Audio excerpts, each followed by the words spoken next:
Bonjour à tous. Aujourd'hui, j'avais envie de faire une vidéo sur mon parcours sur l'endométriose.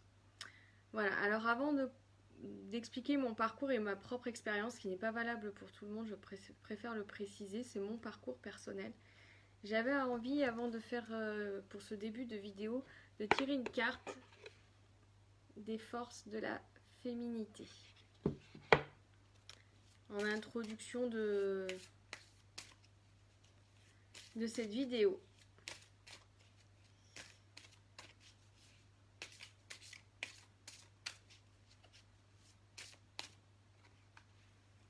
Alors on est sur Artémis. Donc effectivement, moi je connais pas toutes les déesses, mais voilà, je m'inspire de ce que nous propose la carte et effectivement c'était foi et détermination. Voilà, Artémis qui est avec son arc et sa flèche et le but, voilà, c'était l'objectif. Avec sa cape verte aussi, ça me fait penser à la nature et trouver ma propre nature, voilà, avoir cette sensation d'aller de plus en plus vers moi parce que j'étais trop loin de moi en fait et voilà, de toujours cibler. Alors c'est vrai qu'elle tire son arc plutôt, elle tient son arc avec la flèche vers le bas, pas en face d'elle sur, sur cette carte. Elle arme en fait sa flèche, voilà. Elle arme sa flèche et c'est vraiment avoir toute la force et l'énergie pour tirer la corde de l'arc. Donc en fait, voilà, moi c'était ça, c'était de me retrouver moi-même parce qu'à un moment donné, je me suis perdue. L'endométriose s'est déclarée, alors toutes les dates, tout ça, je me souviens plus tout forcément comme ça précisément, même s'il y a des dates qui m'ont marqué. Mais j'ai eu des douleurs et puis ça s'est vraiment accentué après un événement fort pour moi qui a été un viol en 2007. Et c'est vrai que l'année suivante, les douleurs au ventre et l'année suivante se sont vraiment manifestées de manière très douloureuse. Voilà, pour celles qui connaissent l'endométriose, les douleurs sont assez virulentes. Elles se situent à différents endroits. Moi, c'était sur les intestins. Voilà, donc ça m'empêchait d'aller à la selle au moment des règles, tout simplement. Voilà. Et c'est devenu de plus en plus douloureux. J'ai voilà, eu le parcours médical d'essayer de trouver ce que j'avais. On m'a souvent dit que voilà, j'exagérais. C'était simplement les règles en fait. On m'a aussi dit que je mangeais trop de salade, crudité, voilà, c'est des diverticules, etc. Mais à un moment donné, je me suis dit non, Sandrine, tu as mal, c'est que voilà, il y a vraiment quelque chose pour avoir mal à ce point-là. Voilà. Et de fil en aiguille, bon, j'ai réussi à trouver le diagnostic de l'endométriose et je me suis fait opérer en 2010. Voilà, donc j'ai pas trop attendu en fait. J'ai senti que j'avais quelque chose qui allait pas, sauf que voilà, le chirurgien m'a pas opéré, voilà, m'a pas enlevé les nodules en fait, n'a pas fait ce qu'il fallait sur mes intestins. J'ai beaucoup souffert de l'après-opération parce que j'étais très fatiguée, j'avais de nouveau mal, je comprenais pas. Donc je voulais plus qu'on me touche. Voilà, j'ai cherché pendant plusieurs années comment je pouvais faire et en fait j'ai simplement caché la douleur avec voilà, les traitements qu'on peut nous donner. Et je me suis dit, mais cette opération, c'était ma première opération en anesthésie générale. Et voilà, j'ai été déçue parce que voilà, le chirurgien ne m'entendait pas. Je lui disais que j'avais de nouveau mal, il me disait que c'était pas normal. Et j'ai erré comme ça. Voilà. Et pendant des années, et en même temps, voilà, je me suis focalisée sur le côté professionnel. J'ai passé des concours, je me suis. Voilà, j'ai changé de focus, mais je ne perdais pas en tête de me soigner. J'ai aussi vu d'autres chirurgiens entre temps, mais voilà, je ne me suis pas fait opérer. Je sentais que c'était pas le moment pour moi. Et en même temps, voilà, j'ai découvert le travail sur moi, j'ai voilà, cherché des alternatives, me faire plaisir sur. Voilà, j'avais découvert le buto au niveau de la danse africaine. Voilà, j'ai commencé à ouvrir des portes et à aller chercher ma propre nature. Et petit à petit, voilà, j'ai compris aussi que pour avoir des enfants, ça serait compliqué, etc. Donc voilà, j'avais ces deux focus de me soigner au niveau de la douleur et le focus de pouvoir avoir un enfant un jour. Et en même temps, voilà, me développer, m'épanouir de manière différente. Et petit à petit, ma vie a changé. J'ai commencé à mieux me connaître, à me développer sur plusieurs plans. Et petit à petit, j'avais toujours en tête cette opération. Enfin, voilà, je savais qu'à un moment donné, il faudrait me faire opérer. Et j'ai rencontré le docteur Tassi à Nice. Et effectivement, là, voilà, j'ai senti la confiance, j'ai senti l'expertise. Et du coup, j'ai senti que voilà, je pouvais lui faire confiance et que je me suis fait opérer. Donc voilà, c'était à deux. C'était un gynécologue et aussi un gastro, puisque moi, mes intestins, c'était sur mes intestins, les nodules. Et ça s'est fait en 2 fois. Voilà, une célioscopie on va dire, de découverte de l'ampleur de l'endométriose. Voilà, la toile d'araignée, le sang qui s'agrippe autour de tous les organes et qui empêche d'avoir cette énergie vitale aussi. Voilà, c'est pour ça aussi j'avais cette fatigue. C'était une lutte avec mon énergie vitale puisque tout était en prise dans le bas du ventre, au-delà des intestins. Et ils m'ont opéré avec la grosse opération et le nettoyage et voilà, enlever, découper le morceau d'intestin, les nodules, fin décembre 2015. Voilà. Et pour moi, voilà, ça a été un acte 2 fois parce que ça a duré voilà, une dizaine d'années à partir de la première, 5 ans pardon, à partir de la première opération. Mais tout le travail que j'avais fait, j'étais prête. Voilà, j'ai fait aussi beaucoup de constellations familiales sur le sujet et après l'opération, voilà, au niveau physique, j'ai récupéré, je me suis sentie de nouveau moi-même. Et là, la révolution de ma vie a changé. Voilà, je me suis séparée, j'ai dit non aux violences conjugales, j'ai arrêté aussi, j'ai dit stop aussi à des choses que je voulais plus au travail. Je me suis retrouvée moi-même grâce à cette opération. Cette opération a été lourde, elle a duré plus de 7 heures, elle a nécessité 3 jours en service de soins intensifs, elle a nécessité des antidouleurs très forts qui m'ont fait aussi connecter des plans subtils. Et cet engagement face à la vie, et que j'avais pas parcouru toutes ces douleurs physiques, émotionnelles et psychiques pour rien, et je m'engageais à être moi-même dans ma vie. Enfin voilà, vraiment être pleinement moi-même et oser et aller de l'avant. Voilà, à ce moment-là, dans les soins intensifs, je me suis engagée envers moi-même que j'avais vraiment envie de vivre et que je ferais plus l'impasse sur mes rêves et que c'était maintenant ou jamais quoi. Voilà, que la vie passait très vite et que ce parcours, il fallait qu'il fasse sens pour moi. Voilà, c'est pour ça qu'après, ça s'est déroulé aussi où dans ma vie, j'ai fait des choix, du tri. Euh, des choix qui sont pas forcément faciles, hein, mais voilà. Et puis une fois qu'il y avait cette guérison qui était faite au niveau physique, que j'ai changé ma vie, que j'ai rencontré mon conjoint d'aujourd'hui, je me suis dit c'est bon, voilà, l'enfant va pouvoir, voilà, je vais pouvoir avoir un enfant, j'ai fait tout le parcours. Et c'est là où j'ai appris que mon taux d'ovocytes était très très faible et que je n'avais même pas le droit à la FIV et qu'il fallait passer par un don d'ovocytes. Et là, le don d'ovocytes, pour moi, ça a été terrible parce que je me suis dit, j'ai fait tout ce parcours-là de soins, de développement personnel, de mieux me connaître, de changer ma vie, voilà, j'ai opéré tous les changements et là, on me dit, voilà, vous êtes à un âge où je vais avoir 38, 39 ans. Voilà, le taux d'ovocytes est tellement faible, il est minime, il faut passer par un don d'ovocytes et vous n'aurez pas d'enfant naturellement. Et voilà, donc ça c'était des premières analyses. J'ai refait des analyses un peu plus tard. J'ai arrêté aussi la contraception parce que c'est vrai que là les médecins ne veulent pas forcément qu'on arrête la contraception de peur que la maladie revienne, que le sang se recolle sur les organes au moment des règles. Et là j'ai eu voilà, le message pour moi-même de dire j'arrête. Je dis stop à tout ça et j'ai envie d'être moi-même, sentir mon cycle, sentir voilà, les énergies de la lune vibrer en moi. Et j'ai refait des analyses 6 mois après qui donnaient la même tendance. Et voilà, le médecin qui me poussait à dire voilà, si vous voulez vraiment avoir un enfant, c'est de cette manière-là, sinon voilà, ça sera pas possible.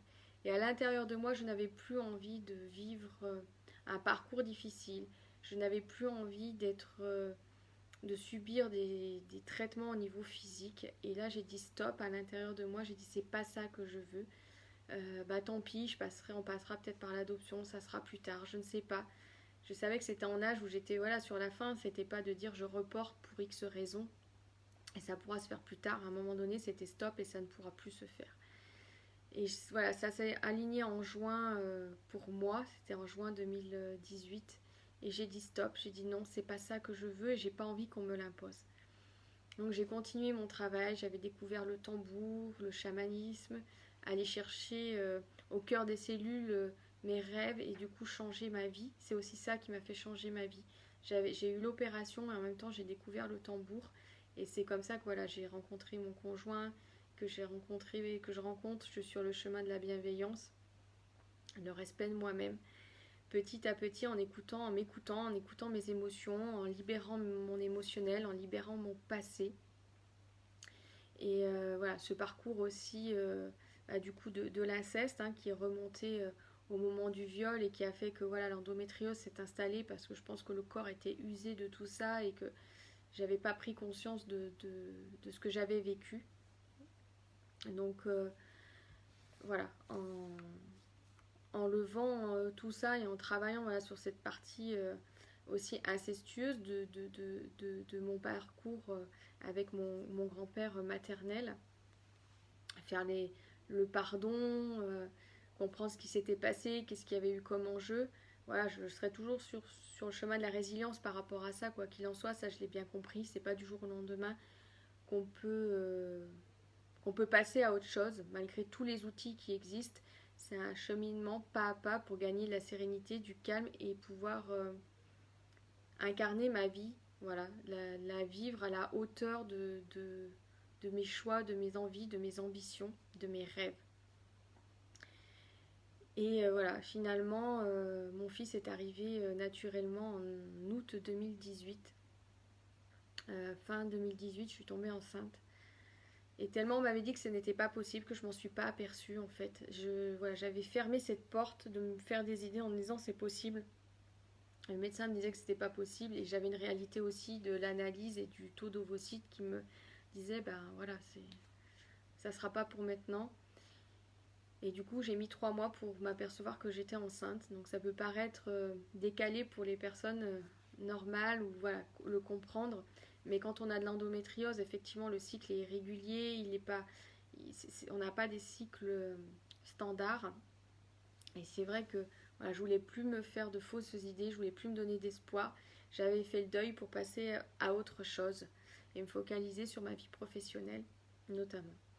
Et donc, du coup, je me suis aperçue quand voilà, j'avais de nouveau un peu mal aux intestins, je me suis dit, bon, bah voilà, l'endométriose réapparaît. Qu'est-ce qui se passe?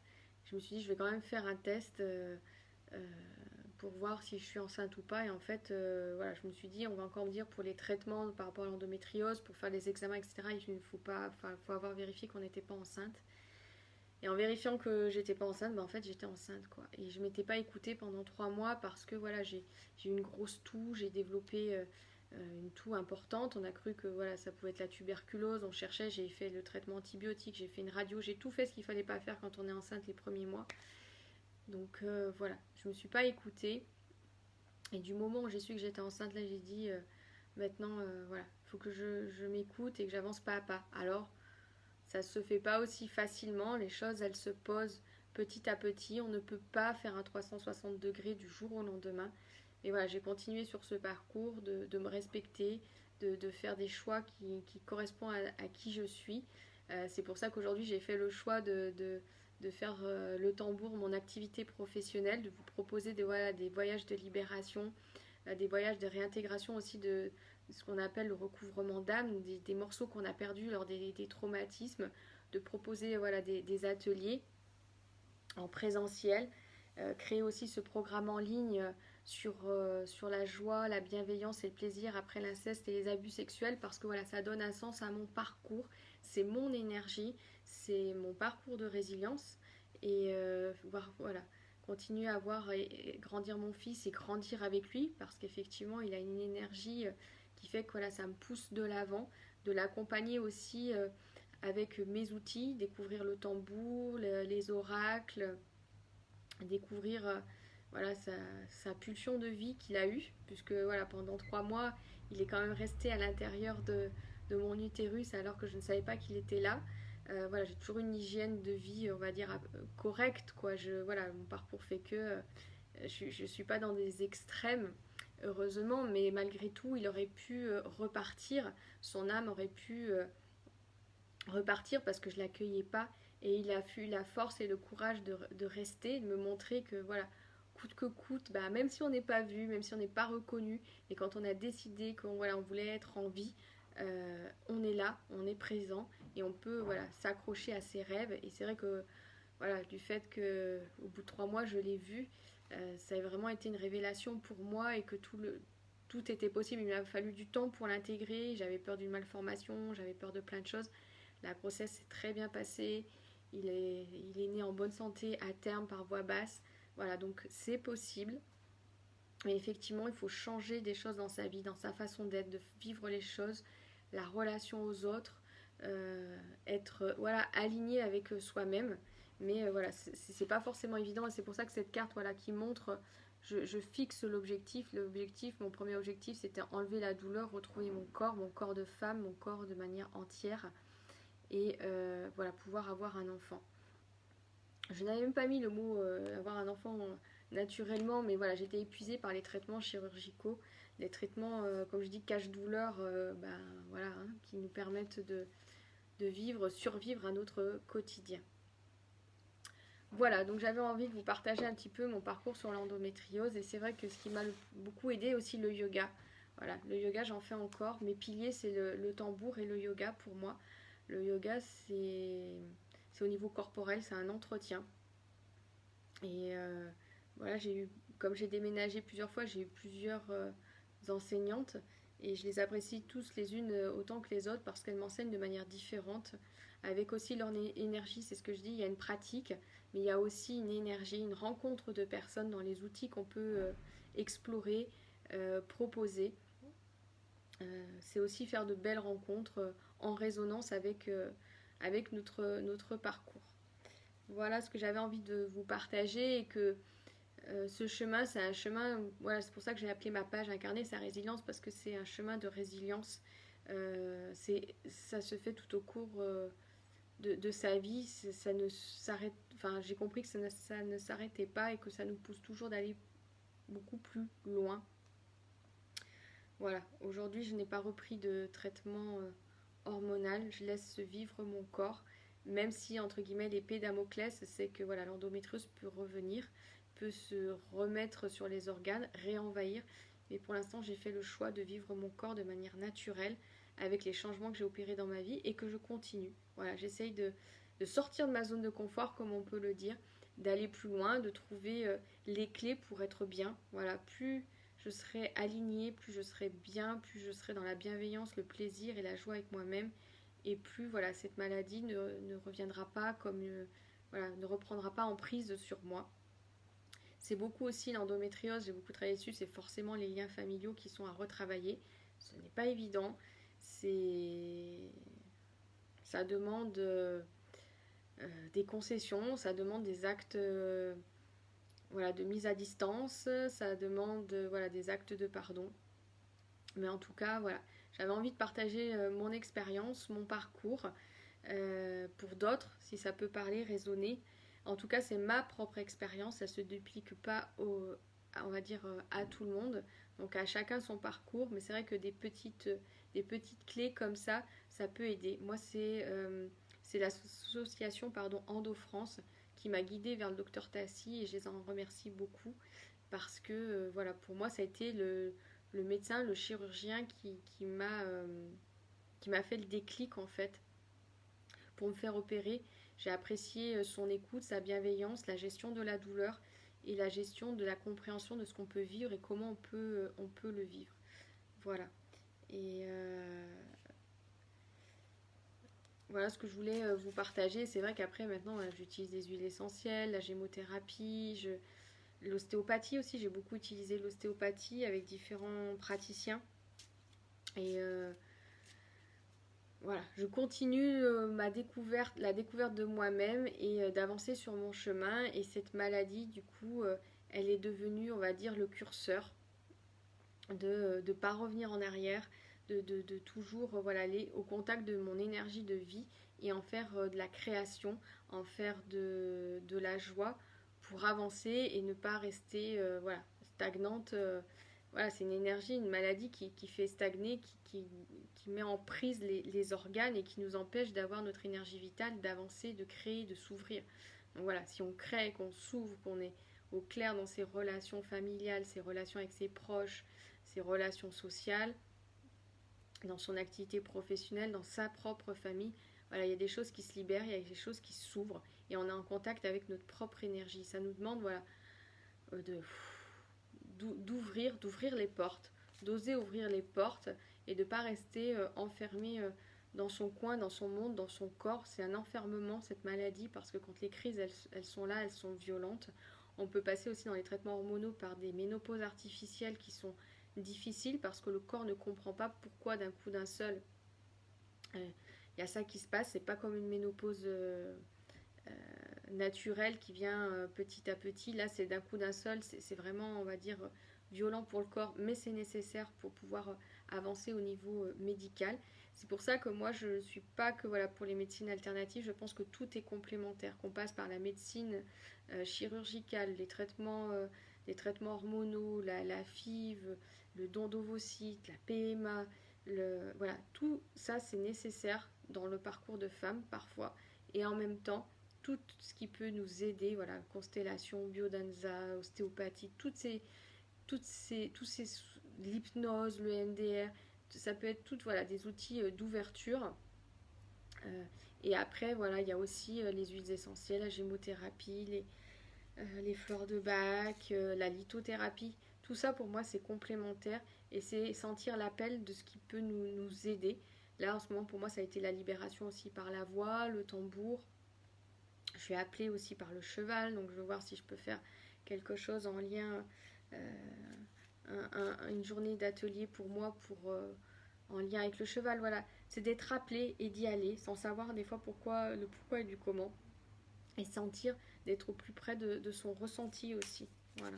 Quand j'ai senti que je pouvais me faire opérer avec le docteur Tassis, c'était une histoire de rencontre, une histoire oui, d'échange et de me sentir en confiance. Hop, alors, je vais terminer cette vidéo avec une carte de fin de vidéo. Voilà, on est avec Viviane. Donc on est sur le bleu, on est sur plutôt le chakra de la gorge. Voilà, cette ouverture et elle a une pomme. Voilà, et cette pomme, alors c'est pas la pomme empoisonnée, c'est plutôt pour moi la pomme, voilà, le cadeau qu'on peut se faire à soi-même, comme voilà une sorte de cœur. C'est la pomme, c'est le fruit, c'est le fruit de sa propre récolte, le fruit de sa propre rencontre, de ce qu'on est. Voilà, on est le fruit de ce qu'on est, de ce qu'on produit. Et c'est accueillir d'être le fruit de la vie, d'accueillir ses créations et pouvoir s'en nourrir. Hein, voilà, c'est ça. Et communiquer, dialoguer. Ça permet aussi de s'ouvrir aux autres, de se montrer au monde. Et puis dans les échanges, moi je sais qu'au niveau de l'endométriose, on glane les expériences de chacune, les rencontres de chacune. Moi par exemple, voilà, la gynécologue aussi, c'est quelqu'un qui connaissait l'endométriose au moment pour l'accouchement et c'est quelqu'un qui m'a beaucoup aidée dans la confiance de mon corps, de l'après-maladie entre guillemets. Et je m'en remercie et c'est vrai que voilà, ces rencontres font qu'on avance, on chemine et partager ces expériences, c'est aussi pour chacune de pouvoir s'échanger les bonnes rencontres qu'on peut faire et qui peuvent parler aux autres. Après, la dernière partie dont je pourrais parler, c'est voilà, les personnes qui sont les proches qui sont à côté des personnes qui subissent l'endométriose. C'est vrai que c'est difficilement imaginable, mais c'est vraiment effectivement difficile pour eux de comprendre la douleur, les difficultés émotionnelles et psychiques que ça engendre, parce que voilà, on a toujours cette épée Damoclès au niveau physique, euh, au niveau des douleurs, voilà, ça peut occasionner voilà, comment dire, vraiment emprisonner les organes, et les organes peuvent ne plus voilà, vivre et respirer correctement. Mais il y a aussi cette épée Damoclès par rapport à avoir un enfant.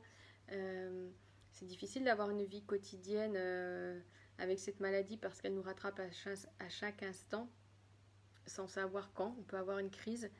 Voilà. Moi aujourd'hui, en tout cas, je n'en ai plus. Mon fils a 15 mois et j'ai plus ces douleurs. Je revis par rapport à ça et je me dis toujours, voilà, je vais de l'avant parce que je ne veux plus retourner dans ces douleurs-là. Donc pour l'instant, voilà, je vis avec mon corps de manière le plus naturelle possible, de sentir mon corps, les énergies. Et, euh, et c'est mon cheminement, voilà. Mais c'est vrai que pour les proches, c'est pas forcément évident à comprendre cette maladie, à savoir ce qui se passe et surtout quoi faire parce que voilà, il n'y a pas de traitement magique, il y a différentes phases. Moi j'étais en phase 4, donc ça nécessitait vraiment une grosse opération. Pour d'autres, voilà, c'est un autre cheminement. En tout cas, ce que je vous conseille, c'est vraiment voilà, d'écouter votre cœur, sentir l'appel, euh, de persévérer dans les recherches de vos aides, de vos soutiens, qu'ils soient au niveau chirurgical, que ce soit avec des, des médecines holistiques et alternatives. Voilà, bah, je vous remercie d'avoir écouté cette vidéo. Je vous embrasse et je vous dis à bientôt.